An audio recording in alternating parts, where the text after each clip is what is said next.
Veda, Chapter 5, A Timeless Treasure, Part 1. The Vedas stand among the oldest continuously preserved bodies of knowledge in human history, with a lineage extending back at least 4 millennia, if not more.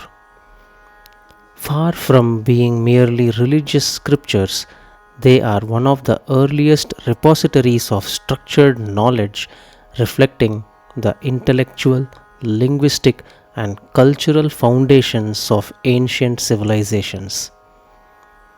Over time, several strands of human inquiry, ranging from language and philosophy to mathematics, medicine, cosmology, have evolved across different parts of the world.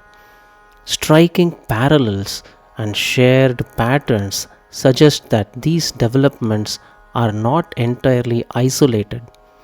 In this broader context, the Vedas offer a window into a knowledge tradition that resonates with many later intellectual systems.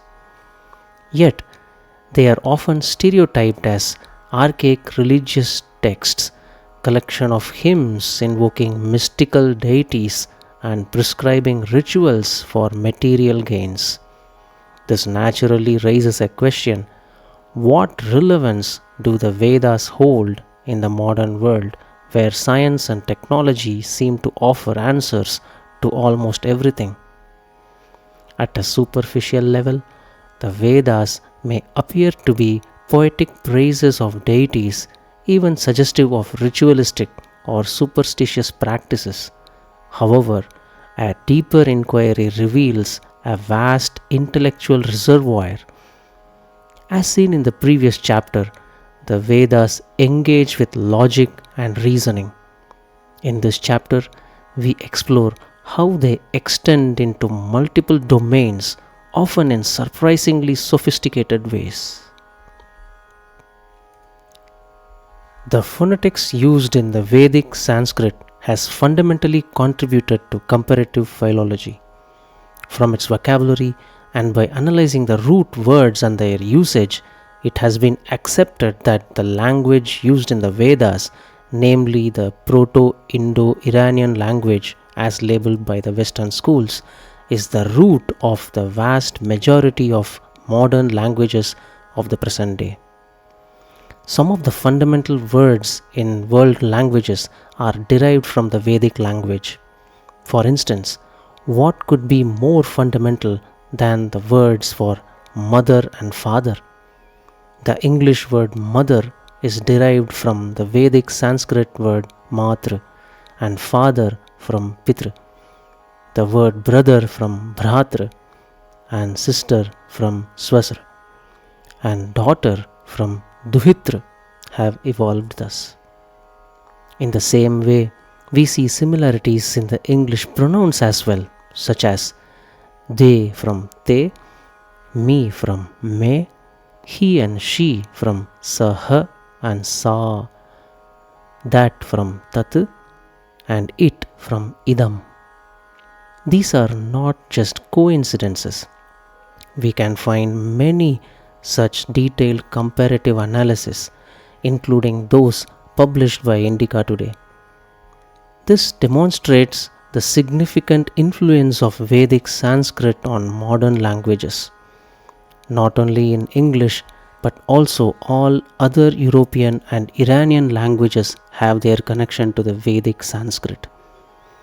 Another instance is the word know that we had already seen in our earlier post is derived from the Sanskrit root jnana, which means knowledge. Yet another instance is the Vedic name for teeth, danta. There are 3 syllables used here, da, n, ta. The word is named so because the pronunciation of this purely depends on the usage of the teeth, and without teeth, this cannot be pronounced right. The word in English dental and also teeth have their root in the Vedic word danta. It is quite common in most of the Western languages to have the letter J used in words but pronounced ha or ya. For instance, the word Jesus is pronounced Jesus in Spanish. The Siksha Shastras allow the Shukla Yajur Veda to interchangeably use ja and ya. Even today, we see people use the name of the river Yamuna and Jamuna, Yogi and Jogi, and Yuga Yuga and Juga Juga interchangeably.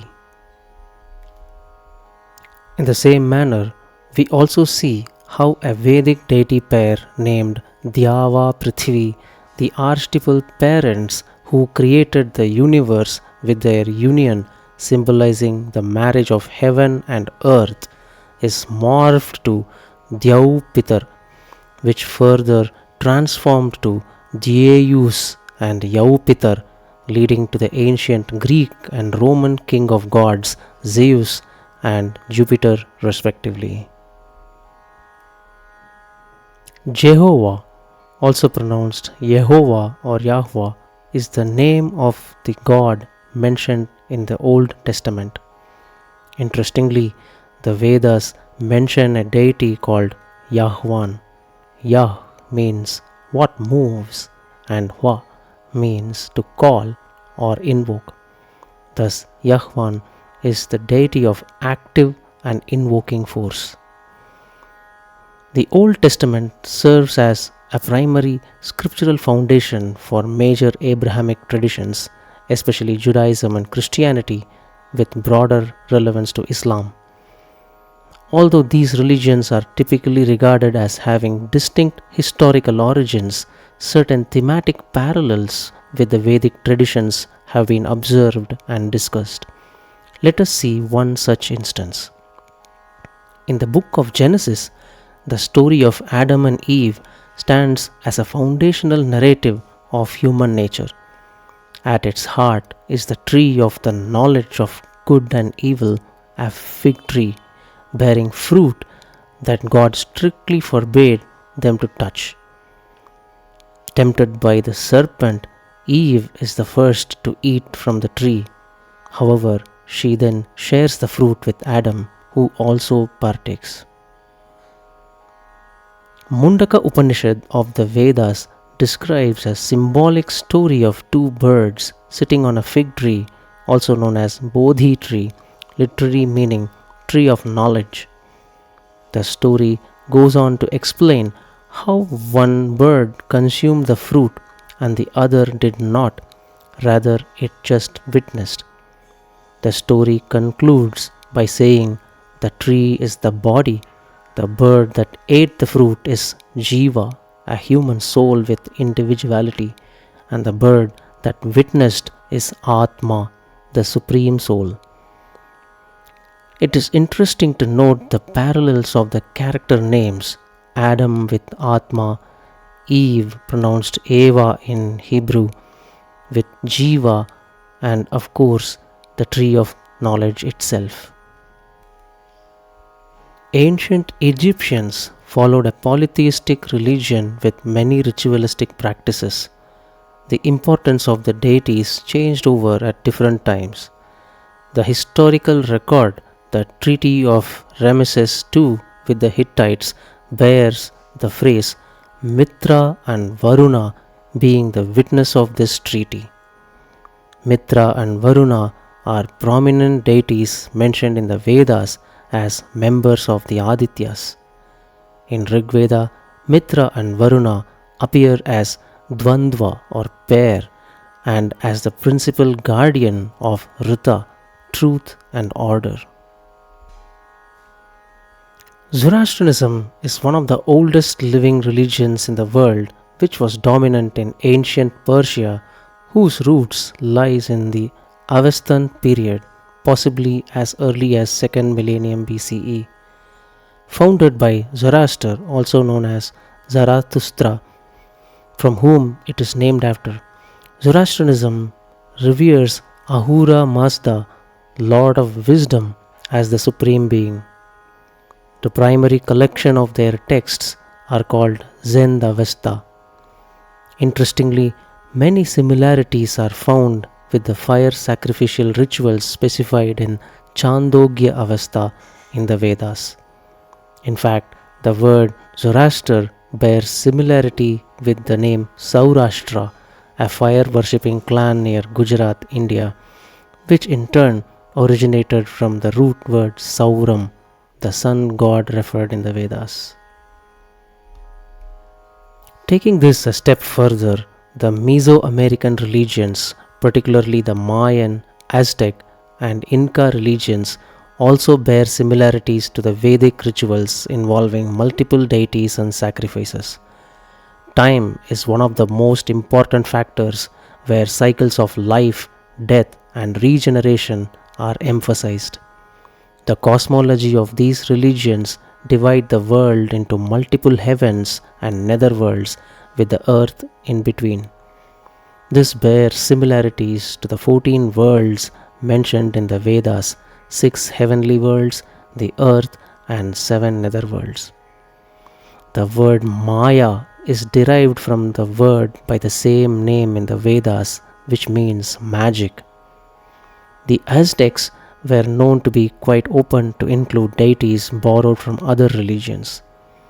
The word Aztec itself is derived from the morphed form of the word Azteca, which means of gods. The primary deity of the Inca religion is Inti, the sun god. Interestingly, the term Inan is the name for the sun god attested in classical Sanskrit lexicons such as Amarakosha, has been in use since the ancient days. For instance, Lord Rama is referred to as Inakula Tilaka when describing his solar dynasty. From around the globe, the Yupa inscriptions of King Mulavarman from East Kalimantan, Borneo, Indonesia stand as compelling evidence of the spread of Vedic traditions beyond India. These inscriptions describe the king's performance of yajnas and his adherence to Vedic Dharma through disciplined observances, reflecting the living presence of Vedic ritual culture in ancient Southeast Asia. The Aboriginal ceremonial dances in Central Australia shows the reminiscence of the cosmic symbolism associated with the divine dance called Tandava of Shiva, a Vedic deity. There are several other instances where parallels can be observed between Vedic culture and elements of other world religions, much like the well-documented linguistic connections across Indo-European languages. These are not wild claims. Rather, these similarities have been studied and discussed within mainstream scholarship. It is indeed fascinating to explore how ideas from the ancient Vedic tradition resonate across cultures and how it shares the heritage of modern languages and religions.